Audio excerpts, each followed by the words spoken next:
Hello दोस्तों, हर साल 36 million से ज्यादा कमर्शियल प्लेन दुनिया भर में उड़ान भरते हैं और हर साल यह आंकड़ा बस बढ़ते ही जा रहा है। ऐसे में एक कमर्शियल विमान जमीन से लगभग 50,000 फीट ऊपर उड़ता है, लेकिन वहीं पर बाकी कई विमान हैं और हेलीकॉप्टर्स हैं जो कि बस 25,000 फीट तक उड़ते हैं। तो ऐसा क्यों? और इतनी ऊंचाई पर उड़ने पर विमान का पायलट आसमान में रास्ता कैसे ढूंढता है और रात को नेविगेशन करना कितना मुश्किल होता है? इसी के साथ ऐसे कई सवाल हैं जो आपके मन में एक न एक बार जरूर आए होंगे और आज उन सब का जवाब आपको मिलने वाला है। इसीलिए बने रहना इस वीडियो के अंत तक। दोस्तों, सबसे पहले आपको पता है कि प्लेन ज्यादातर बस 3 प्रकार के होते हैं, या तो हेलीकॉप्टर्स या जेट प्लेन या फिर कमर्शियल प्लेन। वह सारे इन कैटेगरी में होते हैं। यह सारे एरोप्लेन्स अलग अलग ऊंचाई पर उड़ते हैं। जब प्लेन में सफर करते हैं तो आप आसमान में बहुत ही ऊंचाई पर होते हैं, क्योंकि कमर्शियल प्लेन आमतौर पर 30,000 फीट से लेकर 50,000 फीट के बीच में उड़ते हैं। वह ऊपर जो नॉर्मल हेलीकॉप्टर्स होता है वो तो बस 10,000 फीट तक उड़ता है। इसीलिए हेलीकॉप्टर्स को हम कई बार अपने ऊपर से उड़ते हुए देखते हैं तो वह हमारे काफी पास लगता है। ऐसा इसलिए होता है, हेलीकॉप्टर्स को ज्यादातर बहुत ज्यादा दूरी का डिस्टेंस ट्रेवल करने के लिए इस्तेमाल नहीं किया जाता है। अगर किसी को एक देश से दूसरे देश जाना होता है तो हेलीकॉप्टर्स का इस्तेमाल बिल्कुल नहीं कर सकता। वहीं पर आमतौर पर हेलीकॉप्टर्स का इस्तेमाल बस कुछ दूर जाने के लिए किया जाता है या फिर सामान को यहाँ से वहाँ ट्रांसफर करने के लिए किया जाता है। ज्यादातर तो हेलीकॉप्टर्स होते हैं वह मिलिट्री के हेलीकॉप्टर्स होते हैं और हेलीकॉप्टर्स को रेस्क्यू के लिए ही इस्तेमाल किया जाता है, क्योंकि हेलीकॉप्टर्स कम हाइट पर ज्यादा स्टेबल होता है। वहीं पर प्लेन के साथ ऐसा करना बहुत ज्यादा मुश्किल होता है। इसके बाद हम जाते हैं जेट प्लेन, जो कि ज्यादा से ज्यादा 25,000 फीट की ऊंचाई तक उड़ते हैं। यह जो जेट प्लेन होता है यह भी ज्यादातर मिलिट्री पर्पस के लिए ही इस्तेमाल किया जाता है और यह इतनी हाइट में इसलिए उड़ते हैं क्योंकि जेट प्लेन में टर्बो होता है और टर्बो के काम करने के लिए उसे ऑक्सीजन होना बहुत जरूरी है। वहीं पर अगर आसमान में ज्यादा ऊपर प्लेन को उड़ाया जाएगा तो फिर ऑक्सीजन का लेवल कम हो जाएगा और वहां पर जो जेट प्लेन है वह इतनी ज्यादा तेजी से उड़ नहीं पाएंगे। इसलिए जेट प्लेन को 25,000 फीट तक उड़ाया जाता है, क्योंकि उसके बाद ऑक्सीजन लेवल काफी गिर जाता है। और रही बात कमर्शियल प्लेन की, तो उसको 30,000 से 50,000 फीट के बीच में इसको उड़ाया जाता है, क्योंकि इसके बीच ऑक्सीजन कम होती है और एयर मॉड्यूल्स पतले होते हैं। ऐसे में प्लेन को ज्यादा फोर्स नहीं लगाना पड़ेगा आगे बढ़ने के लिए। और अगर प्लेन को इसके नीचे उड़ाया जाए तो फिर प्लेन में ज्यादा पेट्रोल की जरूरत होगी। इसके साथ ही प्लेन काफी ज्यादा वाइब्रेट करेगा और आपको बहुत ज्यादा झटकों का सामना करना पड़ सकता है। बस इतनी ही ऊंचाई पर बहुत ज्यादा कम बादलों में होते हैं, जो कि प्लेन को उड़ने में और भी ज्यादा फायदे देते हैं। इसलिए शुरुआत में जब प्लेन बनाए गए तो इसे इसी तरीके से ही डिजाइन किया गया था कि आसमान में ऊपर तक उड़ सके। वहीं पर कई लोगों को लगता है कि इतना ऊपर उड़ना ज्यादा ठीक नहीं है, पर हम आपको बता दें कि और भी ज्यादा सेफ है। मान लो अगर प्लेन कई बार खराबी आ जाती है तो नीचे की तरफ क्रैश कर रहा होता है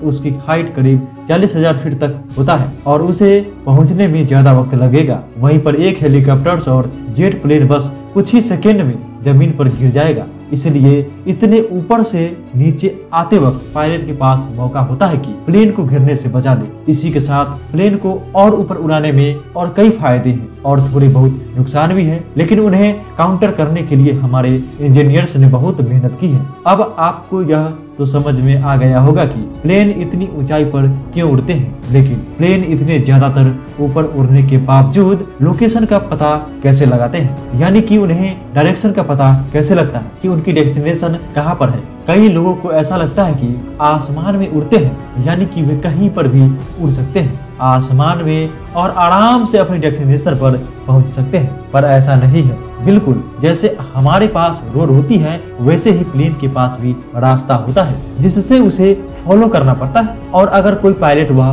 फॉलो नहीं करता है उसे पेनल्टी दी जाती है, क्योंकि इन रास्तों को बहुत ज्यादा सोच समझकर बनाया जाता है। हर एक बात का ध्यान रखा जाता है कि आगे जाकर किसी भी प्रकार का गलती ना हो। आज तो रेडियो सिग्नल और जीपीएस नेविगेशन का इस्तेमाल किया जाता है, लेकिन पहले ऐसा नहीं था। पहले के जमाने में पायलट बड़े बड़े या फेमस लैंडमार्क को देखकर रास्ते को तय करते थे, यानी कि कोई बहुत ही बड़ा पहाड़ हो तो उस पहाड़ को एक मार्किंग के तरीके से इस्तेमाल किया जाता था और यहाँ से बिल्कुल सीधे जाना या फिर कितने डिग्री पर टर्न लेना है, हर चीज को याद रखा जाता था। इसके साथ उस जमाने में रेलवे ट्रैक का इस्तेमाल किया जाता था प्लेन के रास्ते के लिए। इसमें क्या होता था कि प्लेन को काफी घूम फिर के जाना पड़ता था, लेकिन इसके बाद अमेरिका के कुछ लोगों ने काफी अच्छा आइडिया इस्तेमाल किया। उन्होंने कई जगह पर बहुत सी ज्यादा बड़े बड़े एरो बना दिए। यह जमीन पर बने एरो इतने ज्यादा बड़े होते थे कि आसमान में पायलट को आसानी से दिख जाता था। लेकिन और एक समस्या सामने आई, यह रात को नहीं दिखते थे। पायलट सुबह तो इन एरो का इस्तेमाल कर लेते थे, लेकिन रात को यह बिल्कुल विजुअल नहीं होते थे। ऐसे में काफी समस्या होती थी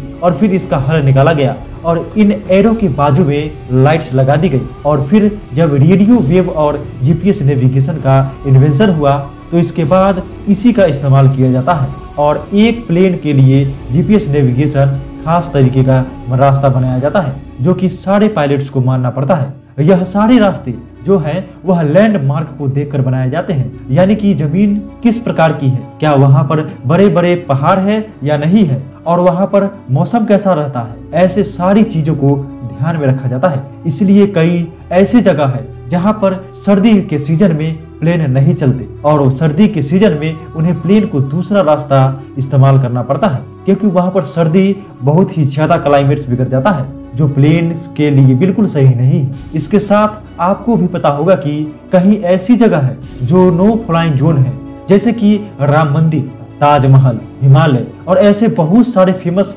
स्ट्रक्चर है जो रिलीजियस प्लेस के ऊपर से प्लेन को नहीं उड़ाया जाता है। ऐसा इसलिए किया जाता है ताकि लोगों का रिलीजियस सेंटिमेंट्स हर्ट ना हो। जैसे कि राम मंदिर एक बहुत ही ज्यादा पवित्र जगह माना जाता है हिंदू धर्म में, इसलिए इसके ऊपर से प्लेन को नहीं उड़ाया जाता है। इसके ऊपर से प्लेन को उड़ाने का कोई रास्ता नहीं दिया जाता है। वहीं फेमस स्ट्रक्चर के ऊपर प्लेन को न उड़ाने का कारण यही कारण है कि वहां पर कहीं कुछ प्लेन में गड़बड़ी न हो जाए और वह फेमस स्ट्रक्चर तबाह न हो जाए। दोस्तों, अब बात यह है कि आप जानते होंगे कि कई जगह पर जाने के लिए प्लेन बस 1-2 घंटे में ही पहुंच जाते हैं, लेकिन वहीं पर कुछ प्लेन की ड्यूरेशन बहुत ज्यादा बड़ी है। जैसे कि आप लॉस एंजिल्स से सिंगापुर की प्लेन को ले लीजिए जो कि कंटिन्यू 17 घंटे तक प्लेन, यानी आपको 17 घंटे में प्लेन में बैठना पड़ता है लॉस एंजिल्स से सिंगापुर पहुंचने के लिए, और वह प्लेन के बीच कहीं पर भी नहीं रुकती। यह दुनिया की सबसे ज्यादा लॉन्गेस्ट ड्यूरेशन वाली प्लेन है। अब ऐसे में आप यह उम्मीद तो नहीं कर सकते कि पायलट या फिर केबिन क्रू लगातार 17 घंटे तक काम कर सकते हैं, क्योंकि अगर कोई पायलट लगातार 17 घंटे तक प्लेन चलाएगा तो यह उसकी हालत खराब हो जाएगी। इसलिए इसके पास आराम करने के लिए